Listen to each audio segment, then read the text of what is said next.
साथ कर लेते हैं। योगी मंत्रिमंडल से जुड़ी हुई बड़ी खबर है। आज राज्यपाल से मुलाकात करेंगे मुख्यमंत्री योगी आदित्यनाथ। कल शाम मंत्रिमंडल का विस्तार होगा, सूत्रों के हवाले से ये खबर है। योगी मंत्रिमंडल में शामिल हो सकते हैं 6 नए मंत्री, सूत्र बता रहे हैं।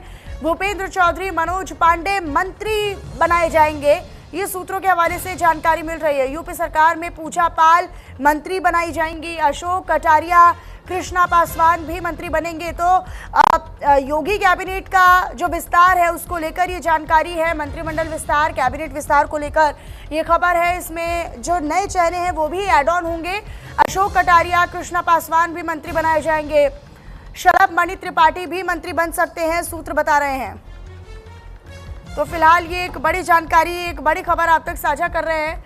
हालांकि योगी मंत्रिमंडल से जुड़ी हुई बड़ी खबर है। योगी सरकार का दूसरा मंत्रिमंडल विस्तार कल हो सकता है, फिलहाल सूत्र बता रहे हैं। इसके लिए बाकायदा सीएम योगी आदित्यनाथ ने शनिवार को मुलाकात भी की है। 6 नए मंत्री ऐड किए जा सकते हैं, शामिल किए जा सकते हैं, सूत्रों के हवाले से। सीएम योगी आदित्यनाथ राज्यपाल को मंत्रिमंडल विस्तार के बारे में जानकारी देते हुए नजर आए। लेकिन इस बार क्योंकि 2027 भी बेहद नजदीक है, 2027 में जातीय समीकरण, क्षेत्रीय समीकरण, सामाजिक समीकरण और साथ ही साथ सबसे बड़ा सियासी समीकरण साधने का प्रयास इस मंत्रिमंडल विस्तार से रहेगा। किन किन को जगह मिलती है ये काफी महत्वपूर्ण होगा। अभी फिलहाल जानकारी है कि 6 मंत्री बनाए जा सकते हैं। कई जगहों पर यह भी जानकारी है कि 6 से 8 के बीच में ये आंकड़ा रह सकता है। हालांकि कई मंत्री ऐसे जिनका विभाग बदलने की भी बात कही जा रही है। ऊर्जा मंत्री AK शर्मा का विभाग बदलने की भी बात कही जा रही है। फिलहाल सूत्र ये बता रहे हैं। तो कल मंत्रिमंडल का विस्तार होने वाला है, ये जानकारी है, जिसमें भूपेंद्र चौधरी, मनोज पांडे भी मंत्री बना दिए जाएंगे। हालांकि भूपेंद्र चौधरी की यूपी की सियासत में कहीं ना कहीं एक बड़ी भूमिका है। मंत्रिमंडल में समाजवादी पार्टी से बगावत करने वाले विधायक मनोज पांडे और पूजा पाल को भी मंत्री बनाया जा सकता है, जिसका नाम लगातार हम बता भी रहे हैं। साथ ही साथ समाज के ऐसे तबके को मंत्रिमंडल में प्रतिनिधित्व दिया जाएगा, उनको एक तरीके से साधने का प्रयास भी किया जाएगा जिन्हें अब तक मौका नहीं मिला है। तो अगर हम कहें कि सामाजिक समीकरण बैठाने की कोशिश की जाएगी, क्योंकि 2027 के मद्देनजर ही इस मंत्रिमंडल का विस्तार होना बिल्कुल तय है। अभिनव का रुख कर लेते हैं। अभिनव पांडे नेशनल हेड हमारे साथ जुड़े हुए हैं अधिक जानकारी के साथ। अभिनव, क्योंकि लगातार यूपी सरकार में जो फिलहाल जो मंत्री हैं उनको लेकर भी जानकारी, कैबिनेट विस्तार को लेकर क्या जानकारी? फिलहाल सूत्र ये बता रहे हैं कि कल कैबिनेट विस्तार हो सकता है। देखिए, बिल्कुल मैं बता दूं कि अभी पश्चिम बंगाल से मुख्यमंत्री योगी आदित्यनाथ लखनऊ पहुंच रहे हैं और उसके बाद वो सीधा महामहिम राज्यपाल से मिलने जाएंगे। ऐसे में एक प्रयास है कि कल मंत्रिमंडल विस्तार हो सकता है। सूत्र ये हमारे बता रहे हैं, जो राजभवन के सूत्र हैं, जो उत्तर प्रदेश सरकार के सूत्र हैं, ये हमको जानकारी दी है कि कल मंत्रिमंडल विस्तार हो सकता है। अभी फिलहाल मैं बता दूं कि 54 मंत्री हैं उत्तर प्रदेश में। राज्य मंत्री, स्वतंत्र प्रभार और कैबिनेट अगर मिला लिया जाए तो कुल 54 मंत्री इस समय मौजूदा समय में हैं। ऐसे में अभी जो है 6 मंत्रियों की जगह खाली है, लेकिन कुछ मंत्रियों को संगठन में भी भेजा जा सकता है। हालांकि बहुत ज्यादा मंत्री संगठन में या बहुत ज्यादा मंत्री जो है इसलिए नहीं हटाए जाएंगे क्योंकि ये चुनावी वर्ष है और चुनावी वर्ष में शायद जाति के आधार पर किसी को भी नाराज करने की सरकार जो है वो जोखिम नहीं उठाएगी। ऐसे में जो सबसे संभावित है वो समाजवादी पार्टी से 2024 के चुनाव में शिफ्ट हुए मनोज पांडे की संभावना ज्यादा है।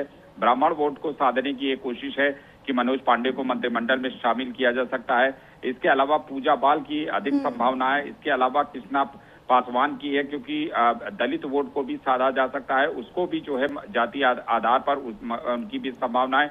इसके अलावा अगर आप पूर्वांचल से देखेंगे तो ब्राह्मण वोट में शलभ मणि त्रिपाठी की एक संभावना व्यक्त की जाती है कि शलभ मणि त्रिपाठी को और अशोक कटारिया जो कि संगठन से जुड़े हुए नेता है, पिछले मंत्रिमंडल में पिछली सरकार में योगी सरकार जो था पार्ट 1 था उसमें भी वो मंत्री थे।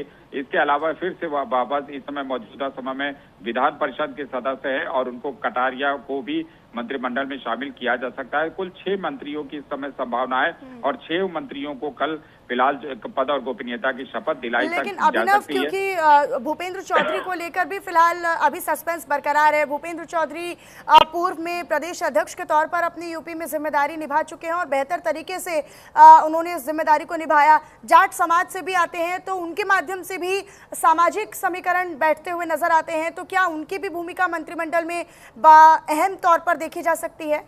बिल्कुल मनीषा, अगर कल देखा जाए तो भूपेंद्र चौधरी की सबसे प्रबल संभावना है, क्योंकि जाट वोट को साधने के साथ साथ वो पूर्व प्रदेश अध्यक्ष हैं, पूर्व में वो मंत्री भी रहे हैं। ऐसी सूरत में उनका भी जो मंत्रिमंडल में योगी कैबिनेट में शामिल होना लगभग तय माना जा रहा है। लेकिन इसके अलावा जो मंत्रिमंडल में शामिल है उसमें मनोज पांडे का भी लगभग नाम जो है वो तय माना जा रहा है कि मनोज पांडे को भी इस बार जो है मंत्रिमंडल में शामिल किया जाएगा, क्योंकि ब्राह्मण वोट बैंक को पिछले दिनों का खासा नाराजगी का सामना करना पड़ा था। पार्टी को इसकी कई बार किरकिरी हो चुकी है। ऐसे में ब्राह्मण वोट बैंक को भी साधने के लिए ब्राह्मण की भी जो है एंट्री कराई जा सकती है। जो 2 ब्राह्मण नेताओं का नाम आ रहा है उसमें मनोज पांडे और शालमबड़ी त्रिपाठी। फिलहाल मैं बता दूं कि उत्तर प्रदेश में पूर्व जो डिप्टी चीफ मिनिस्टर है ब्रजेश पाठक, वो ब्राह्मण वर्ग से आते हैं। इसके अलावा योगेंद्र उपाध्याय जो कि उच्च शिक्षा मंत्री हैं, आगरा से आते हैं, वो भी मंत्रिमंडल में शामिल हैं। इसके अलावा भी जो 2 मंत्रियों की सब प्रबल संभावना है कि वो मंत्रिमंडल में शामिल करके ब्राह्मण को, इसके अलावा जातीय बैलेंस को बनाए रखना, ये पार्टी के लिए सबसे बड़ी चुनौती है। इस चुनावी वर्ष में पश्चिम बंगाल उन लोगों ने जीत लिया है, लेकिन उसके अलावा अब उत्तर प्रदेश के चुनाव हैं। सरकार संगठन से लेकर केंद्रीय नेतृत्व की पूरी जो है। लेकिन अभिनव, क्योंकि समाजवादी पार्टी का पीडीए फॉर्मूला भी कारगर रहा, हमने लोकसभा चुनाव में भी देखा कि उस फॉर्मूले के तहत तो लगातार एक बेहतर प्रदर्शन करती हुई समाजवादी पार्टी और अखिलेश यादव की टीम नजर आई। निश्चित तौर पर पीडीए के काट करना भी काफी महत्वपूर्ण है बीजेपी के लिए, और उस लिहाज से भी एनडीए के नेताओं को इस मंत्रिमंडल में जगह दिया जाना ये भी काफी अहम हो जाता है, क्योंकि विपक्ष मजबूत है। नंबर 2 की पार्टी यूपी में। अब 2027 में चुनाव होंगे तो निश्चित तौर पर यहीं से एक मैसेजिंग भी जाएगी। देखिए, बिल्कुल मैं बता दूं, लेकिन जो एनडीए के गठबंधन में चाहे ओम प्रकाश राजभर हो गए या केवल संजय निषाद की पार्टी हो गई या अन्य दल है, इन लोगों की पार्टी की जितनी भूमिका थी उतने मंत्रिमंडल में जगह ऑलरेडी दी जा चुकी है। तो फिलहाल अब इनकी जगह स्पेस कहीं भी खाली दिखाई नहीं पड़ रही है कि इनमें से भी किसी को मंत्रिमंडल में शामिल किया जा सके। लेकिन अब जो पार्टी में शामिल, अब जो मंत्रिमंडल में शामिल होगा उसमें भारतीय जनता पार्टी के ही जो शेष सीटें बची हुई हैं उन्हीं लोगों को जाति के आधार पर, और पीडीए जो आपने सही कहा कि पीडीए का भी बैलेंस करना ये पार्टी के लिए बड़ी चुनौती है, क्योंकि 24 के चुनाव में, लोकसभा के जो चुनाव हुए थे उसमें पीडीए की भी बहुत अहम भूमिका थी और उसके कारण भारतीय जनता पार्टी को खासा नुकसान हुआ था। तो ऐसे में इस बैलेंस को बनाए रखना ये पार्टी के लिए अहम होगा। फिलहाल मैं बता दूं कि योगी आदित्यनाथ इस समय लखनऊ में उतर चुके हैं और सीधा जो है वो महामहिम राज्यपाल से मिलने 6 बजे का समय जो है वो मुकर्रर है। 6 बजे वो महामहिम राज्यपाल से मिलने जाएंगे और उसके बाद उनको कल हुए कैबिनेट विस्तार की भी जानकारी दे सकते हैं। कैबिनेट विस्तार के लिए उनसे जो है अनुमति ले सकते हैं। ऐसा विश्वस्त सूत्र बता रहे हैं कि कल ही मंत्रिमंडल का विस्तार उत्तर प्रदेश सरकार कर सकती है। ठीक है अभिनव, बहुत शुक्रिया आपका इस तमाम जानकारी को साझा करने